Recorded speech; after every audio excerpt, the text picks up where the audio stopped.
आवाज आ रही है अभी? बताएं जरा, आवाज ठीक से आ रही है?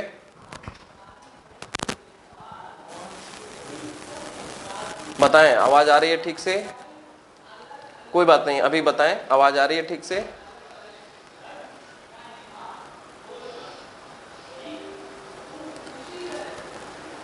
यस सर, चलो धन्यवाद। शुरू करते हैं। देखो,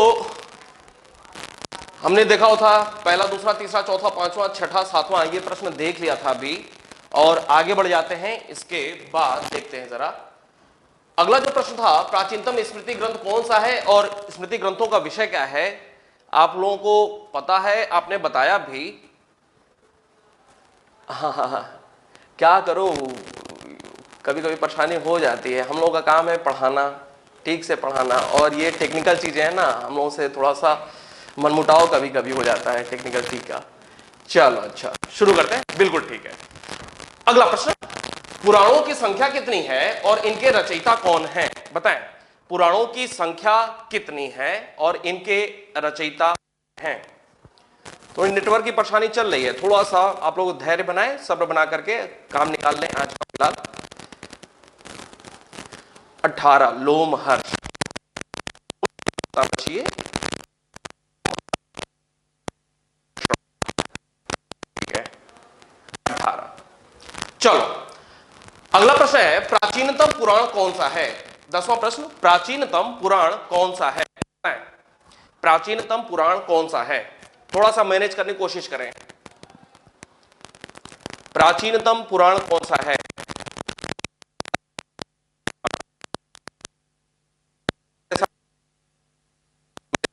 मैनेज,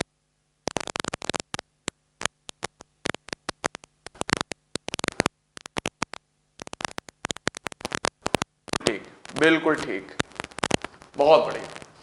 अगला प्रश्न 11वां, किसने थे? पुराणों के 5 विषय किसने बताए हैं? बताएं, पुराणों के 5 विषय किसने बताए हैं?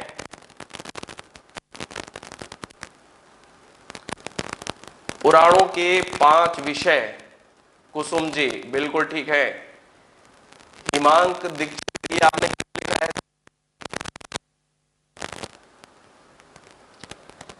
अगले प्रश्न का उत्तर लिख दिया आपने शायद। पुराणों के 5 विषय अमर सिंह ने बताए हुए थे। और लास्ट प्रश्न है आज का कि किसने आर्यों का मूल निवास आर्कटिक क्षेत्र या उत्तरी ध्रुव बताया है?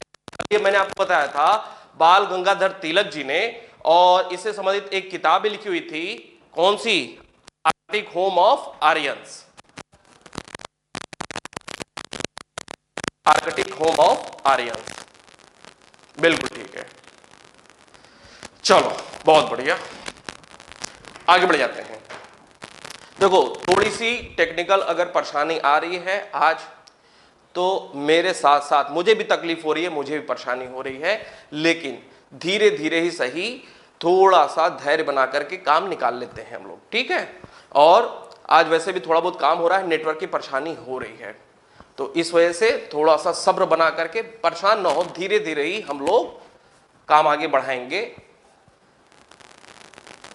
फिलहाल आप लोग पढ़ते चले जाएं, और कोई ज्यादा परेशानी दिखाई देगी तो ये रिकॉर्डिंग फॉर्म में दोबारा से आपके पास पहुंच जाएगा, उसमें दिक्कत नहीं आएगी। चलिए शुरू करते हैं। ध्यान दीजिए इधर जरा, बहुत धीरे धीरे इत्मीनान से, परेशानी हो रही है मुझे पता है, बहुत धीरे धीरे इत्मीनान से पढ़ाई करते हैं। कल हम लोग देख रहे थे आर्यों का मूल निवास स्थान कहां पे है। इस संदर्भ में विद्वानों के अलग अलग आर्यों के मूल निवास को लेकर के बातें देखने को मिल रही थी। विलियम जोन्स ने बताया यूरोप, मैक्स मूलर ने बताया एशिया, भारतीयों ने बताया भारत को, और तिलक जी साहब एकमात्र ऐसे भारतीय हैं जिन्होंने बताया कि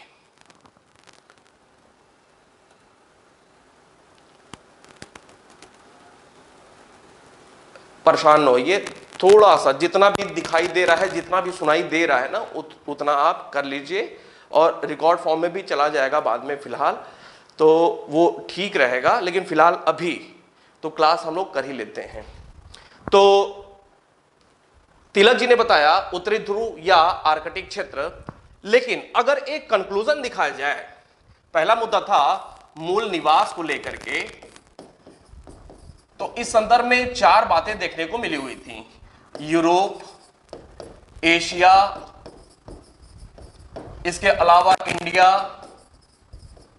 और एक आर्कटिक क्षेत्र या उत्तरी ध्रुव, ये चार मुद्दे दिखाई दिए हुए थे। और अगर इनमें एक निष्कर्ष देखा जाए, कंक्लूजन क्या निकला अंततः कि आर्य मूल रूप से कहां के निवासी थे, तो इस संदर्भ में जो कंक्लूजन है वो ये आम मत क्या निकल करके आई कि आर्य मूल रूप से यूरोपियन ही थे। आर्य मूल रूप से कहां के रहने वाले थे, तो आर्य मूल रूप से, इस बात को समझ लें, आर्य मूलतः कहां के निवासी थे, यूरोपीय ही थे। और समय के साथ ये कंक्लूजन है कि आर्य मूल रूप से यूरोपीय लोग ही थे, और समय के साथ ये लोग विश्व के अलग अलग क्षेत्रों में माइग्रेट करते हैं। यूरोप से विश्व के अलग अलग क्षेत्रों में माइग्रेट करते हैं, और इसी परिप्रेक्ष्य में आर्यों की एक शाखा, आर्यों का एक ब्रांच, एक शाखा, ऊपर लिखते हैं, आर्यों की एक शाखा, ये मूलतः अगर यूरोप के थे तो विश्व के अलग अलग क्षेत्रों में ये लोग प्रवास करते हैं, माइग्रेट करते हैं। और इसी संदर्भ में आर्यों की एक शाखा आर्यों की ईरान, अफगानिस्तान के रास्ते होते हुए इंडिया आई हुई थी। समझने की कोशिश करें, आर्य निष्कर्ष क्या निकलता है मूल निवास को लेकर के, आर्य मूल रूप से यूरोप के ही रहने वाले थे, यूरोप के ही किसी हिस्से के रहने वाले थे, और समय के साथ ये लोग विश्व के अलग अलग क्षेत्रों में माइग्रेट करते हैं और कई शाखाओं में थे। तो उनमें से कुछ शाखाएं अफगानिस्तान, ईरान, अफगानिस्तान के रास्ते भारत की ओर आती है। फिर से आर्य मूल रूप से यूरोप के थे, और आर्यों की कई शाखाएं थी, कई ब्रांचेस थी। उनमें से कुछ ब्रांचेस समय के साथ ईरान, अफगानिस्तान के रास्ते भारत की ओर प्रवेश करते हैं। आगे बढ़ते हैं। अब यहां पे कुछ प्रमुख तथ्य है, आर्यों को लेकर के समझने की कोशिश करें। प्रमुख तथ्य आर्यों को लेकर के, आर्य का अर्थ श्रेष्ठ होता है, विद्वान होता है।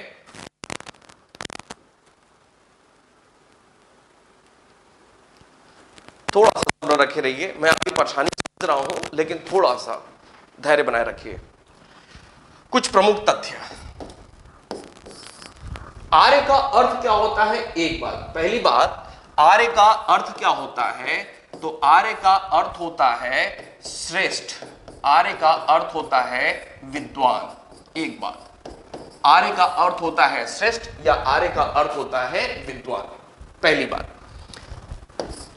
भारत में आर्य जो हैं वो कई समूहों में आए थे, कई समूहों में, कई ग्रुप्स में आए थे।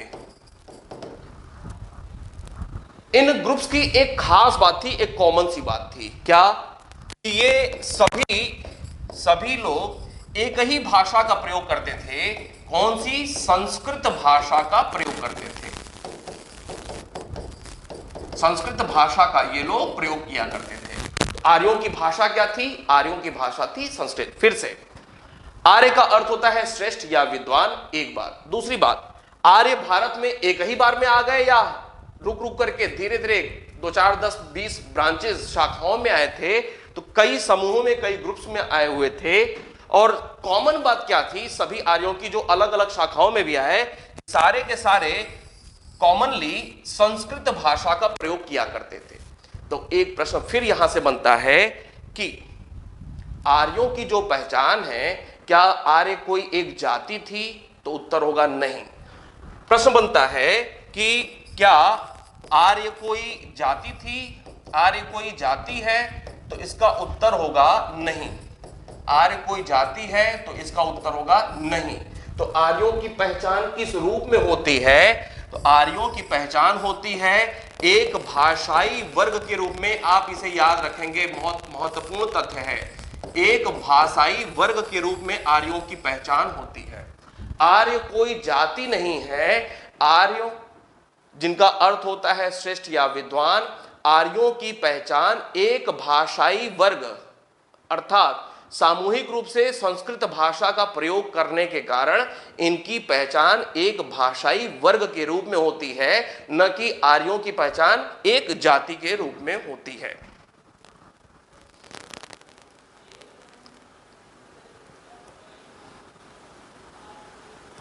मैं समझ नहीं पा रहा हूं, कुछ लोग जो है ठीक लिख रहे हैं, कुछ लोग नहीं ठीक लिख रहे हैं। चले जो भी है आगे बढ़ते हैं। आर्य कोई एक जाति नहीं थी, ध्यान में रखेंगे। आर्यों की पहचान होती है एक भाषाई वर्ग के रूप में। आगे बढ़ते हैं। ये जो आर्य लोग थे तो जब भारत में प्रवेश करते हैं तो ध्यान रखें दूसरा मुद्दा कि भारत में ये ईरान, अफगानिस्तान के रास्ते होते हुए ये लोग इंडिया में प्रवेश करते हैं। जब ये लोग इंडिया में प्रवेश करते हैं तो सबसे पहले इंडिया में किस क्षेत्र में ये प्रवेश पाते हैं? तो ध्यान रखें ये क्षेत्र है सप्त सैंधव क्षेत्र। कौन सा? सप्त सैंधव क्षेत्र। भारत में सबसे पहले आर्य जिस एरिया में प्रवेश करते हैं वो है सप्त सैंधव क्षेत्र। सप्त का मतलब होता है सात, सैंधव का मतलब है सिंधु से जुड़ा हुआ, सिंधु से जुड़ा हुआ क्षेत्र। अर्थात सिंधु और उसकी कुछ सहायक नदियां सबको मिलाकर के नंबर है 7। तो सिंधु और उसकी सहायक नदियों का जो क्षेत्र है उसे कहा जाता है सप्त सैंधव क्षेत्र। तो भारत में आर्य सबसे पहले जिस स्थल पे प्रवेश करते हैं वो कहलाता है सप्त सैंधव क्षेत्र। और सप्त सैंधव क्षेत्र एक दो बार पहले पेपर में भी आया हुआ है कि सप्त सैंधव क्षेत्र किस क्षेत्र में भारत के देखने को मिलता है? तो भारत का पश्चिमोत्तर, नॉर्थ वेस्ट एरिया, पश्चिमोत्तर एरिया। और ये सीधे सीधे अगर एक उत्तर कोई लगाना होगा ऑप्शन में तो इसको लिख देंगे पंजाब।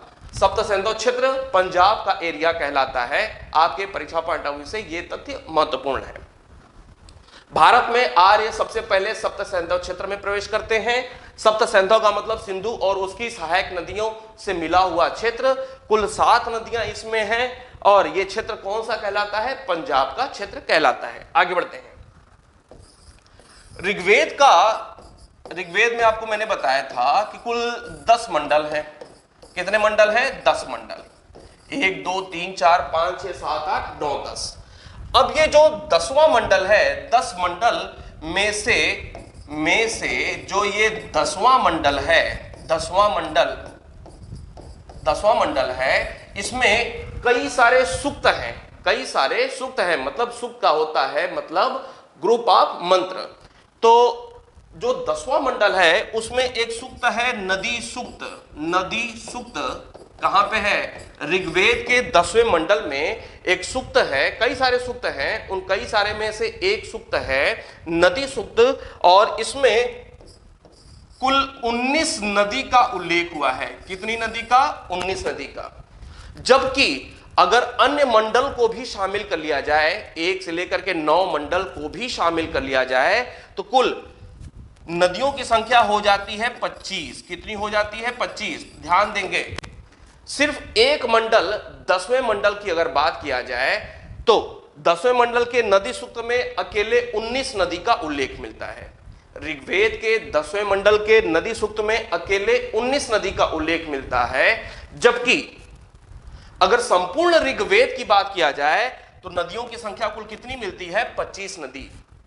इन 25 में से सारे महत्वपूर्ण नहीं हैं, यह वाला महत्वपूर्ण मुद्दा बन जाता है।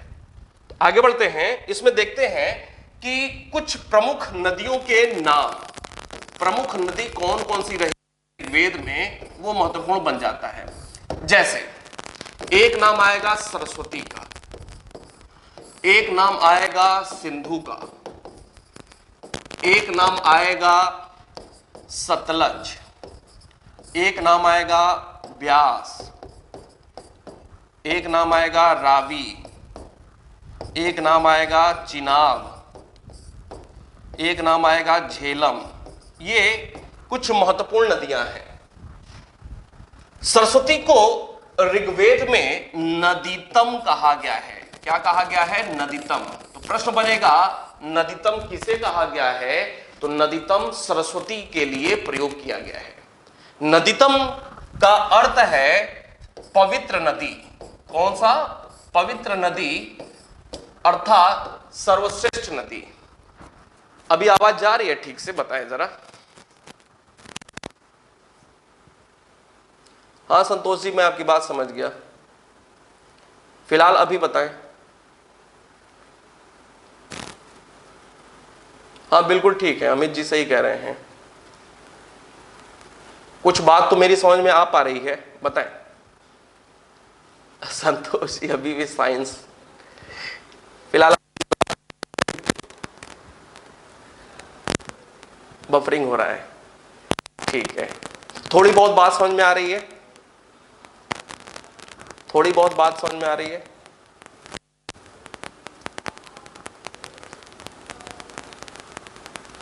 थोड़ी बहुत बात समझ में आ रही है? बताएं।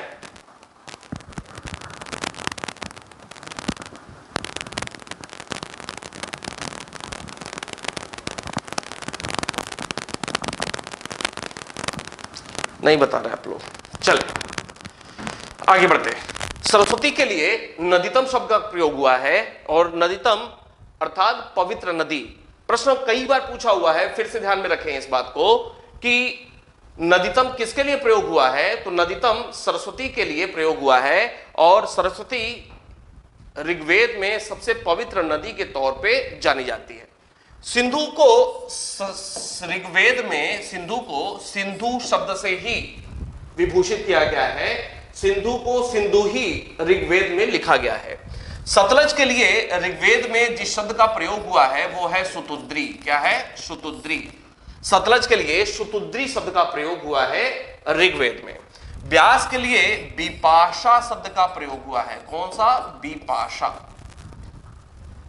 ये वर्तमान नाम है। ये सारे वर्तमान नाम हैं नदियों के, वर्तमान नाम नदियों के।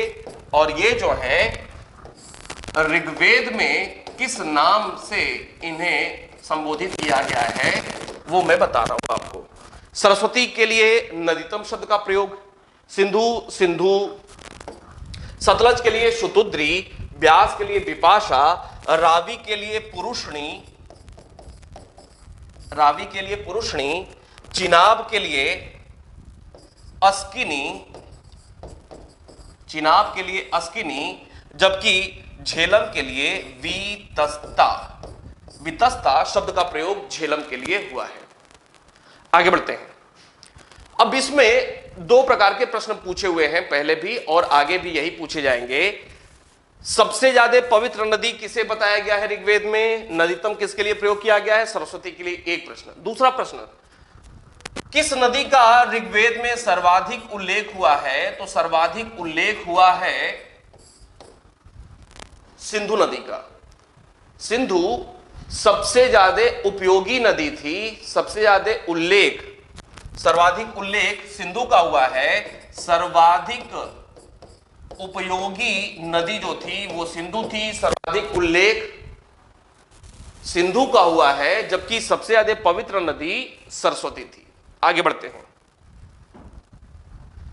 ऋग्वेद में हिमवंत शब्द का प्रयोग हुआ है। ऋग्वेद में शिलावंत शब्द का प्रयोग हुआ है।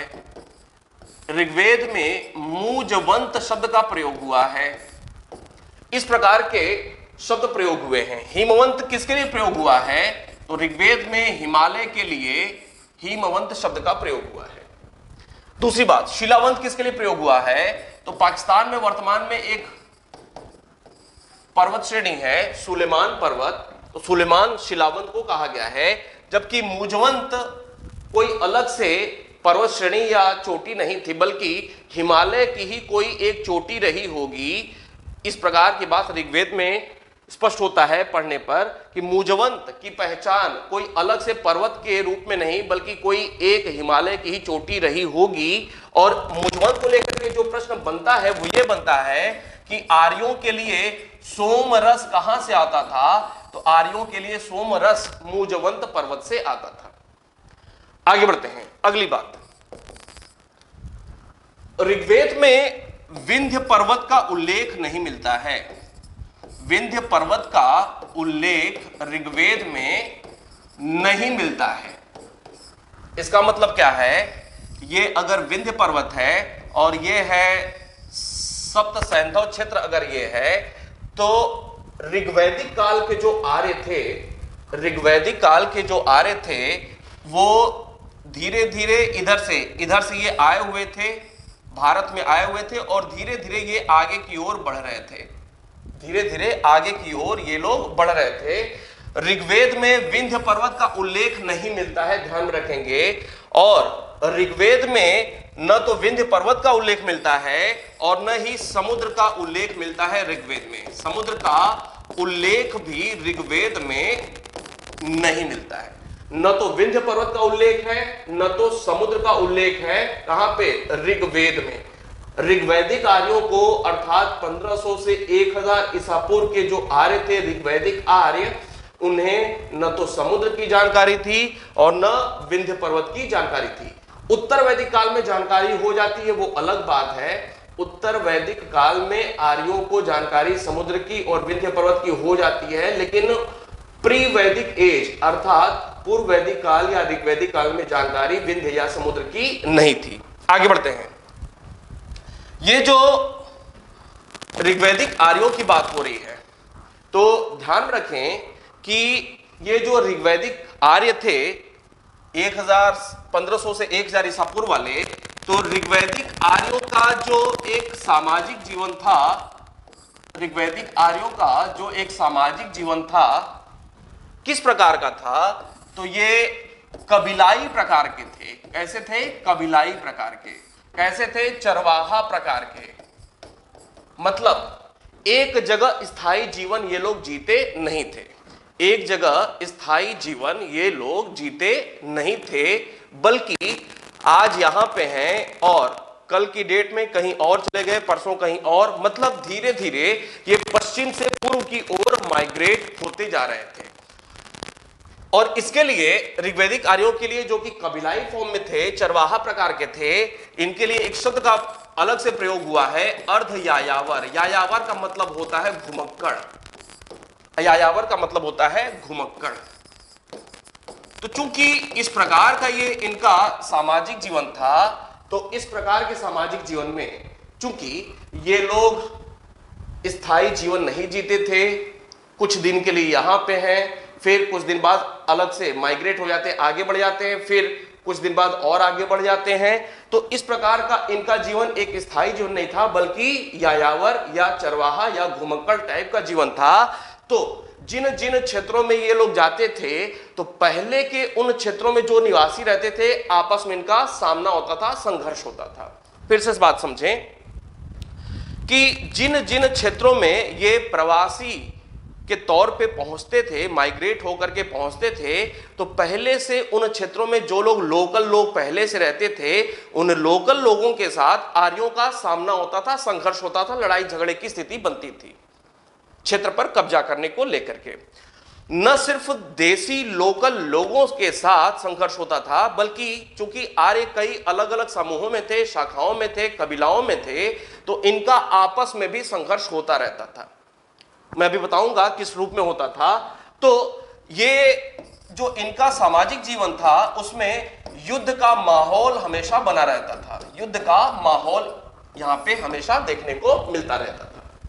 अब ये जो युद्ध का माहौल होता था, तो उसमें जो आर्य लोग होते थे, आर्यों का सामना, संघर्ष जब लोकल लोगों से होता था, तो उनमें आर्यों की जीत होती थी। जो संघर्ष होता था लोकल लोगों के साथ, जो पहले से किन्हीं क्षेत्रों में रहते थे, आर्य जब वहां पहुंचते थे तो लोकल लोगों के साथ जो पहले से रह रहे थे वहां पे उन क्षेत्रों में जब संघर्ष होता था तो इस संघर्ष में जीत किसकी होती थी? आर्यों की जीत होती थी। और युद्ध का जो माहौल होता था, आर्यों की जीत होती थी, युद्ध में आर्यों की जीत होती थी। और आर्यों की जीत का जो कारण था, वो कारण क्या था वो महत्वपूर्ण है।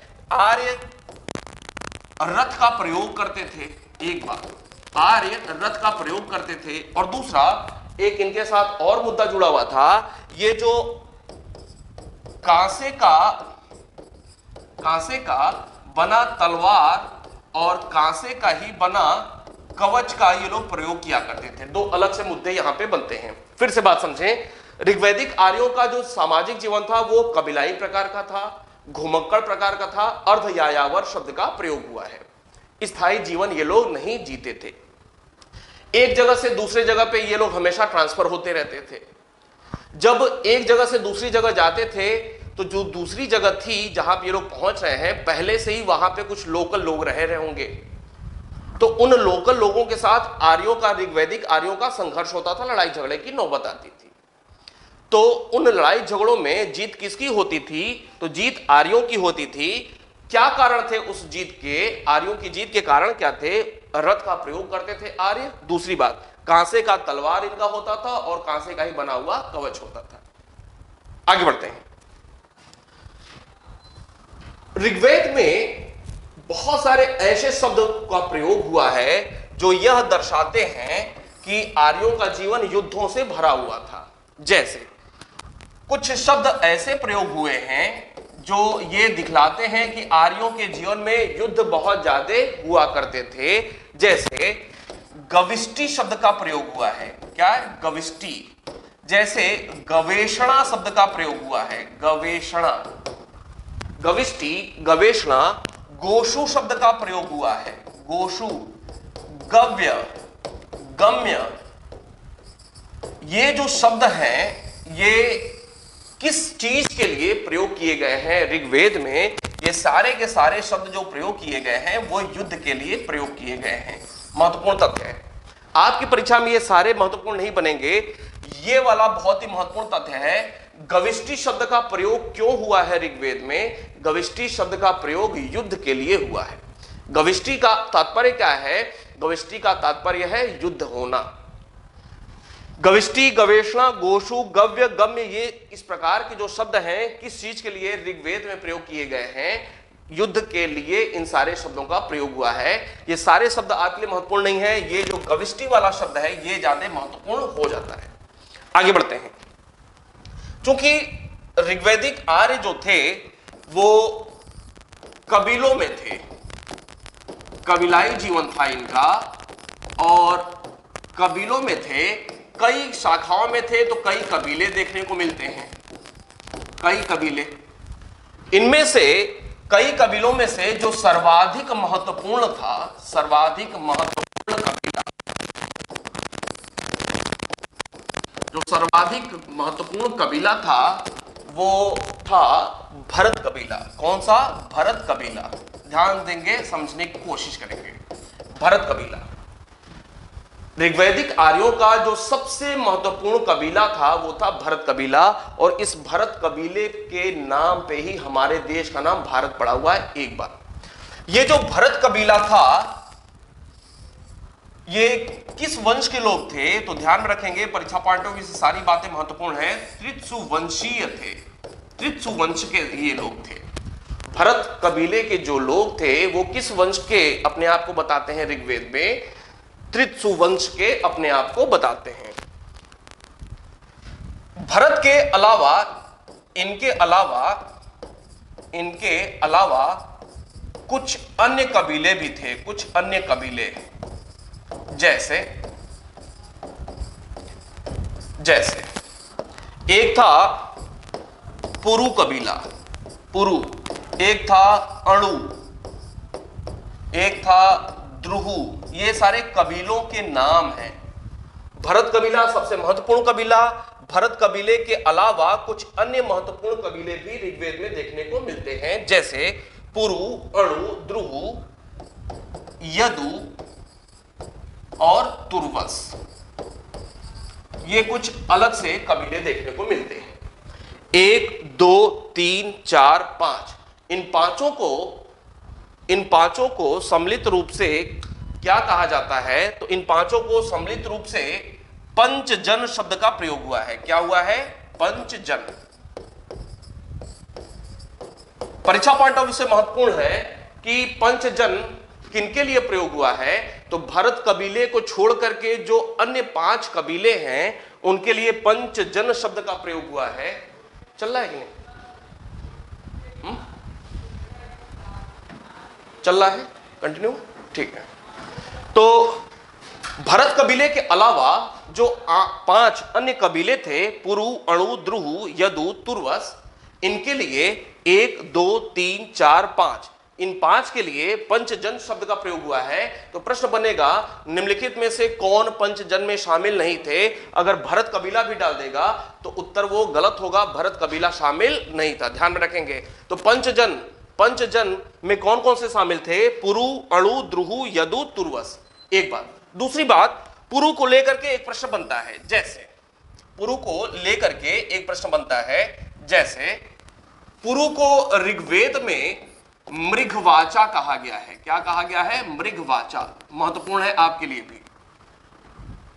ऋग्वेद में पुरु के लिए मृगवाचा शब्द का प्रयोग हुआ है। और मृगवाचा का अर्थ क्या होता है? मृगवाचा का अर्थ होता है ऐसे कबीले वाले जो झूठ बोलते हैं, अर्थात झूठ बोलने वाले कबीले के रूप में किन्हें जाना जाता था? पुरु कबीले को जाना जाता था।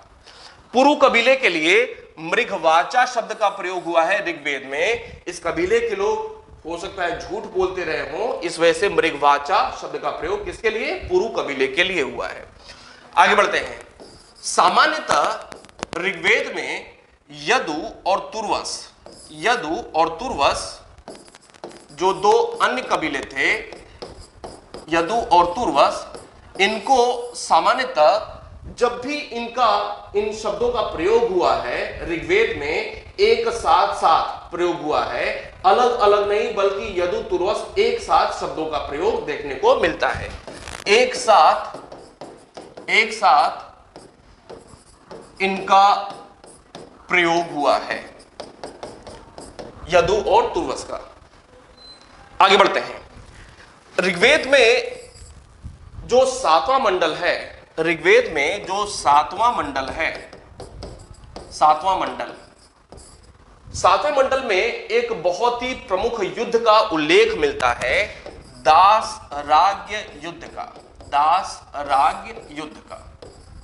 ऋग्वेद के 7वें मंडल में एक युद्ध का उल्लेख हुआ है, दासराग्य युद्ध का। बहुत ही महत्वपूर्ण अपने समय का युद्ध और आपके परीक्षा पॉइंट ऑफ व्यू से भी सबसे ज्यादा महत्वपूर्ण प्रश्नों में से एक। ऋग्वेद के 7वें मंडल में एक युद्ध का उल्लेख हुआ है जिसका नाम है दासराग्य युद्ध। दासराग्य मतलब 10 राजाओं का युद्ध, 10 राजाओं का युद्ध, ये इसका मतलब है। कौन से ऋग्वेद के मंडल में? 7वें मंडल में। अब प्रश्न बनता है, ये जो 10 राजाओं का युद्ध हुआ किस नदी के किनारे हुआ? तो ध्यान में रखेंगे, ये हुआ था रावी नदी के किनारे। रावी अर्थात पुरुषनी, रावी को पुरुषनी कहा जाता था, तो पुरुषनी अर्थात रावी नदी के किनारे ये युद्ध हुआ था। एक बात। दूसरी बात, इस युद्ध का कारण क्या था?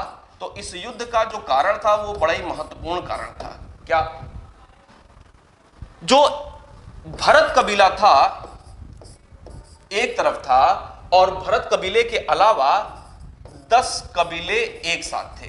10 कबीले एक साथ थे। 10 में एक पंचजन हो गए, पंचजन प्लस 5 कबीले, पंचजन प्लस 5 कबीले, 5 और 5 10। ध्यान में रखें, इस युद्ध में एक तरफ था भरत कबीला, और दूसरे तरफ 10 कबीले थे, और 10 कबीले में 5 पंचजन हो गए और 5 पंचजन के अलावा दूसरे कबीले हो गए। इस युद्ध में जीत किसको मिली? अंततः जीत मिली थी भरत कबीले को। किसको जीत मिली थी? भरत कबीले को जीत मिली थी। अब ये युद्ध हुआ क्यों? ये जो युद्ध हुआ, मिटाते हैं, ये जो युद्ध हुआ वो उसका कारण क्या था? तो युद्ध का जो कारण था वो महत्वपूर्ण तथ्य ये था कि ये जो भरत कबीला था, भरत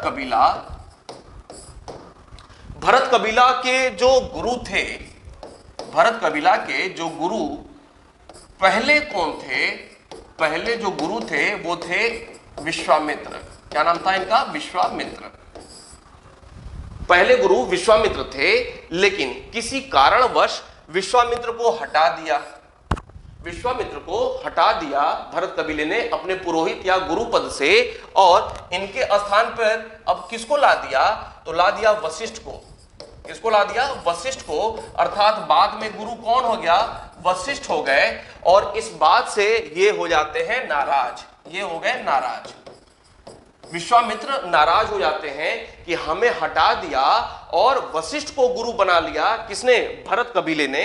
इस वजह से विश्वामित्र हो गए नाराज, और इन्होंने क्या किया कि जो भरत कबीले के अलावा 10 कबीले थे, पंचजन और 5 अन्य शेष कबीले थे, इन सबको इकट्ठा किया। भरत कबीले के विरुद्ध इन 10 कबीलों को इकट्ठा किया और गुरु पद को लेकर के ये लड़ाई हुई थी। गुरु पद को लेकर के भरत कबीले ने विश्वामित्र को गुरु पद से हटा दिया, अपने पुरोहित पद से हटा दिया, और नया गुरु किसको बना लिया? वशिष्ठ को बना लिया। इस बात से चूंकि विश्वामित्र नाराज हो जाते हैं, भरत कबीले को छोड़ते हैं और 10 कबीलों को इकट्ठा करते हैं, जिसमें पंचजन भी शामिल था, और युद्ध हुआ। और युद्ध में जीत किसको मिली थी? भरत कबीले को अंतिम रूप से जीत मिली हुई थी, और भरत कबीले के नाम पे ही हमारे देश का नामकरण हुआ भारत। ऐसा करते हैं, रहने देते हैं, आज मूड मेरा भी थोड़ा सा अपसेट हो गया है, ठीक है, तो कल के लिए रहने देते हैं, या फिर देखते हैं अगर शाम को उचित लगता है तो फिर आकर के हम लोग दोबारा से कंटिन्यू करेंगे। और जो काम मैं रोज कहता हूं वो काम आज भी करते रहेंगे, याद करने की कोशिश करें, ठीक है।